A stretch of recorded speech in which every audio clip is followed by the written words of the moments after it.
Coming up on Mountain News this morning, we take a look at what officials in Harlan County are doing to protect those who live there during the COVID-19 outbreak. And after some controversy over moving Kentucky's primary election to June, Attorney General Daniel Cameron weighed in on the matter. We'll tell you what he said. And we talked with officials at Cumberland Gap National Historical Park about their decision to close until further notice. Dedicated to Eastern and Southern Kentucky, this is WYMT Mountain News This Morning.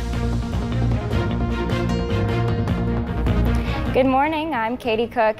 It is Tuesday, March 31st, and your time is about 5:33.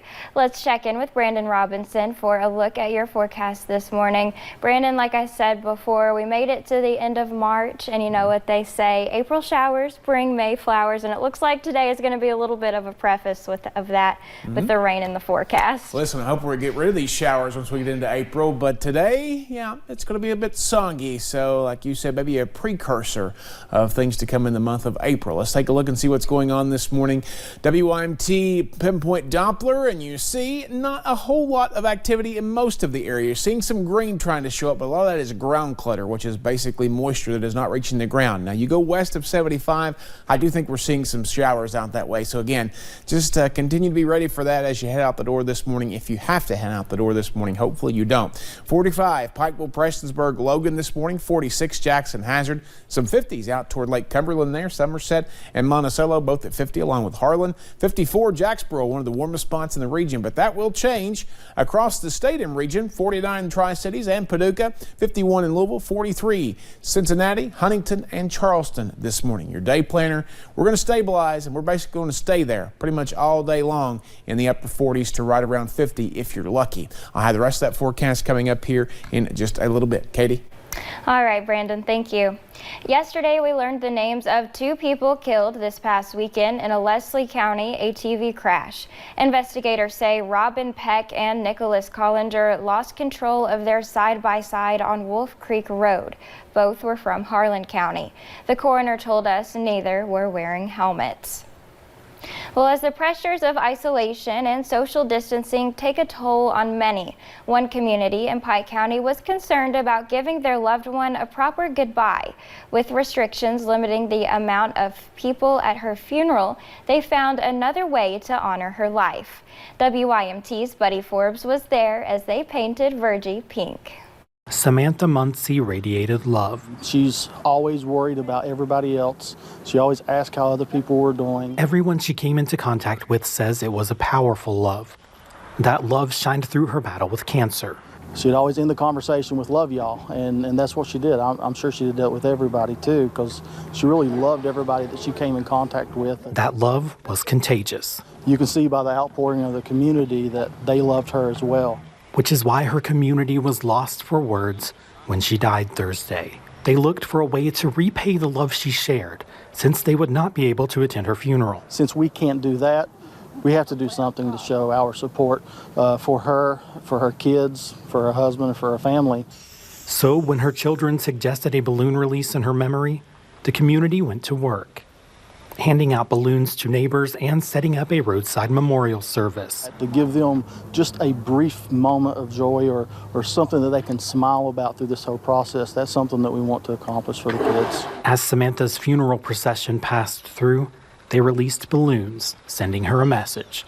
There wouldn't be a church in this area that could fit everybody that would want to come and show their respect for Samantha. She was that well loved. About the legacy she is leaving behind.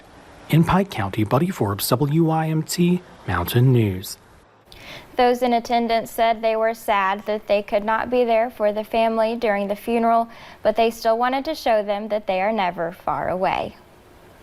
Well, Cumberland Gap National Historical Park closed at noon yesterday. The park did put other precautions in place before deciding to shut down, such as closing picnic areas and even the Pinnacle Overlook.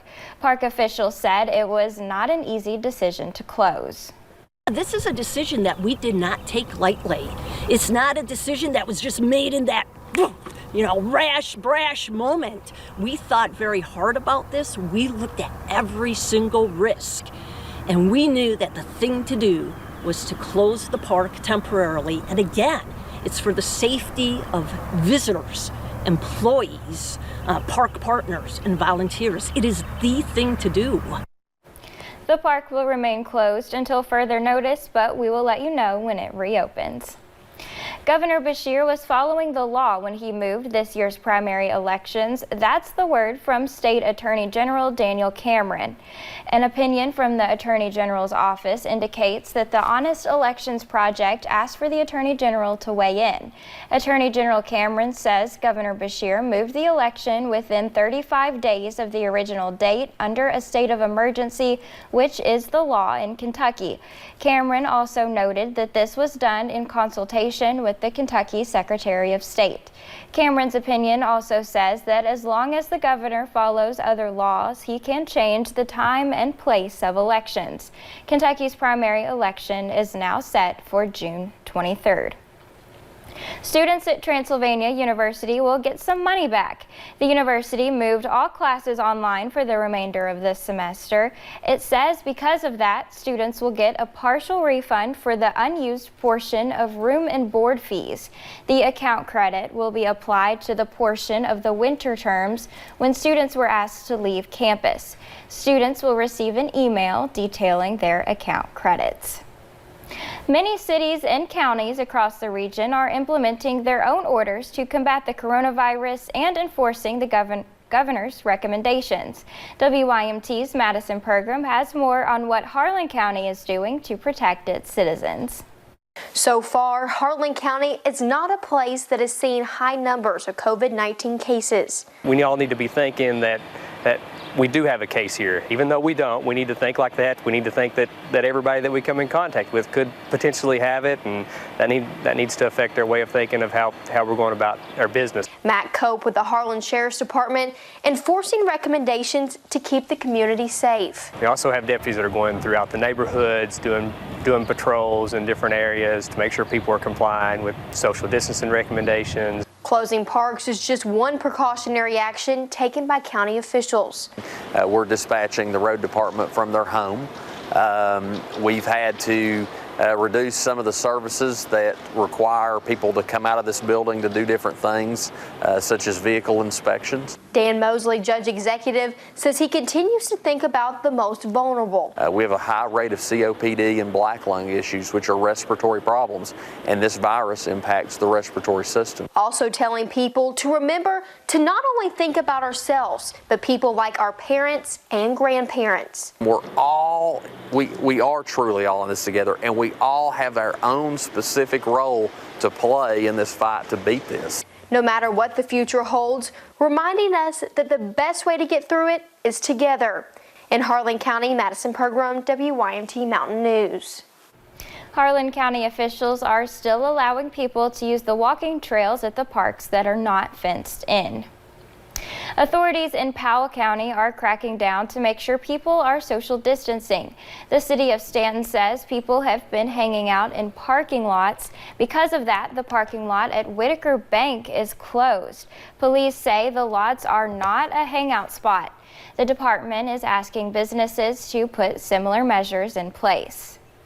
As people are encouraged to stay home and not travel, this is taking a big hit on hotels during a time that is typically one of their peak seasons. This hotel is usually at 75% occupancy. Now it is operating at just about 10%. So owner Randy Sine started thinking of how he could use his business to help others. He is offering day rates to people who need to work from home but may not have a relaxing space to do so, and also giving healthcare employees special rates as well. We're here to make sure that these workers, the people that are making us safe, taking care of people that are sick, that they have a place that they could afford as well. Because, there's no number onto it. Just let us know. We'd work something out for you for any kind of budget that you needed. Sine also said they are keeping everything as clean as they can and alternating rooms, so when someone checks out, the room is not used again for 3 days. And take a look at this. These kids enjoyed the nice weather and poked a little fun with social distancing in mind. You can see Kennedy and Gunner's message there: like a good neighbor, stay over there. What we are experiencing now with COVID-19 is similar to what happened more than 100 years ago. We have heard Governor Beshear talk about the Spanish flu and how St. Louis and Philadelphia treated the outbreak differently. But what was its impact on Kentucky? WYMT's Phil Pendleton did research on that very question yesterday and has more. The summer and fall of 1918 was a devastating time for the entire world, and Kentucky was not immune. The Spanish flu killed millions of people and thousands across the United States, as well as here in Kentucky. Now, Governor Andy Beshear brings up the graph showing how St. Louis and Philadelphia responded to the outbreak. Cases spiked in Philadelphia, and I learned today that one of the reasons was that Philadelphia did not cancel a big parade like St. Louis did. And historical records show that within a week, 10,000 people died in Philadelphia of 45,000 infected. According to the Louisville Courier-Journal, 14,000 people died in Kentucky during the outbreak. It hit Louisville and eastern Kentucky especially hard. Once the outbreak happened, the article says the restrictions used then were eerily similar to what we are doing now, like closing theaters, saloons, and schools. The Spanish flu is considered the worst pandemic of the 20th century.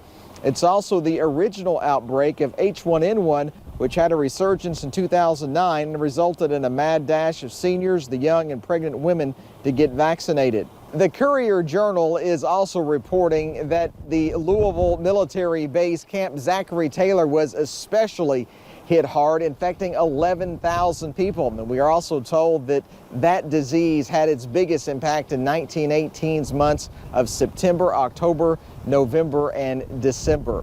In Frankfort, Phil Pendleton, WKYT. Very interesting.